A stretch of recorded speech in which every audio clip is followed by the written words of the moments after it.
सोलापूर न्यूजमध्ये आपल्या सगळ्यांचं स्वागत। मोटरसायकल लावण्याच्या कारणावरून दगडाने काटेने घरात घुसून मारहाण केल्याप्रकरणी 3 जणांविरुद्ध सदर बाजार पोलीस ठाण्यामध्ये गुन्हा दाखल करण्यात आला आहे। ही घटना सकाळी 11 वाजण्याच्या सुमारास देशमुख पाटील वस्ती येथे घडली।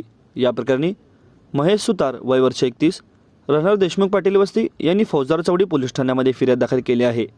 त्यांच्या फिर्यादीवरून शुभम जाधव, संतोष जाधव, सोमनाथ जाधव सर्वजण राहणार देशमुख पाटील वस्ती यांच्याविरुद्ध गुन्हा दाखल झाला असून याबाबत अधिक माहिती अशी की फिर्यादी हे नेहमीप्रमाणे मोटरसायकल घरासमोर लावत असताना वरील संशयित आरोपींनी त्याने फिर्यादीस तू मोटरसायकल नीट लावत नाही म्हणून फिर्यादीची गच्ची पकडून घरात घुसून त्याला हाताने, दगडाने व काठीने मारहाण देखील केली असे फिर्यादीमध्ये नमूद करण्यात आले असून त्या सर्वांवर गुन्हा दाखल करण्यात आला आहे।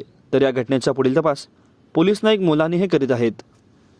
माझं सोलापूर न्यूज या यूट्यूब चॅनलला सबस्क्राईब करा आणि बेल आयकॉन प्रेस करायला विसरू नका।